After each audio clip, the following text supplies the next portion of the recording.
A fully loaded passenger jet can weigh hundreds of thousands of kilograms.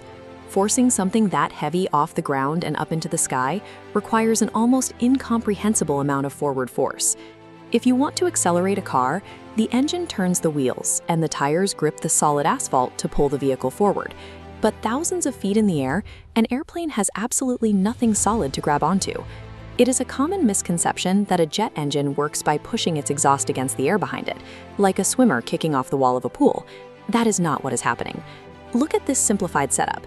If you stand on a skateboard and throw a heavy bowling ball away from you, you are going to roll backward. The heavy object goes one way, and your momentum carries you the other. An aircraft moves by exploiting this exact law of physics.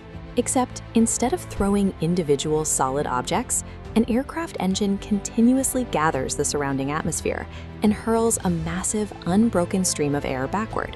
To get a powerful forward reaction, an aircraft only has two physical levers to pull.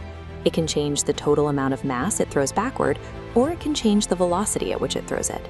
In early aviation, engineers focused on the mass side of the equation. Notice the sheer size of the propeller on this vintage aircraft. A propeller is essentially a set of rotating wings.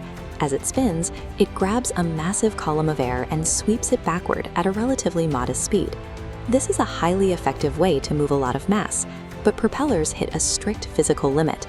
As the aircraft tries to fly faster, the tips of those long blades approach the speed of sound, creating intense drag and destructive shockwaves.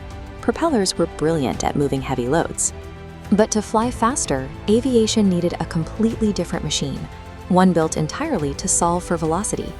That machine was the pure jet, or turbojet. Notice how the engines on this early Comet airliner are buried right into the wing root, removing the bulky external propellers entirely. Inside a turbojet, a front compressor heavily pressurizes incoming air. Fuel is injected and ignited, causing violent expansion. This gas rushes through a turbine, which extracts just enough energy to keep spinning the compressor. The extreme energy exhaust shoots backward, propelling the aircraft forward. The turbojet achieves incredible speed by maximizing exhaust velocity. The trade-off is that firing superheated gas out the back is terribly loud, and it burns through fuel at a staggering rate. Engineers faced a new puzzle. They needed to combine the fuel-sipping efficiency of a large propeller with the sheer speed of a jet. The answer is the high-bypass turbofan. Look at the massive front fan of this engine, which completely dwarfs the mechanical core hiding behind it. Inside a turbofan, the core operates exactly like a pure jet, compressing air, burning fuel, and spinning a turbine. Here, the turbine generates surplus power, driving the massive front fan. This fan routes enormous air volumes entirely around the core, pushing it backward unburned. By merging a powerful jet core with a giant enclosed propeller, the turbofan perfectly balances the equation. It moves a massive amount of air at precisely the right speed to make modern air travel economically viable. This delicate balance explains a defining feature of modern passenger jets. Look at the massive engine cowlings hanging beneath the wings of this 747. Their width comes down to a rule called propulsive efficiency. Pushing a tiny amount of water extremely fast takes a huge amount of effort and leaves a chaotic wake. But paddling a huge amount of water more gently gets your boat moving with far less wasted energy. The immense physical size of modern engines is dictated by the mathematical laws of efficiently moving massive objects through the sky.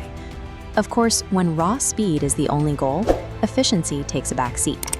For supersonic aircraft like the Concorde, engineers abandon giant fans, relying on sleek, narrow engines optimized purely to blast exhaust at the highest possible velocity.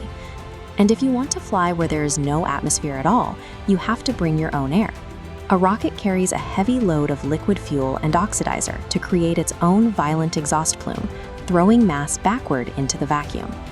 Whether spinning a wooden propeller, burning jet fuel, running a battery-powered motor, or lighting a rocket, the underlying physics never changes.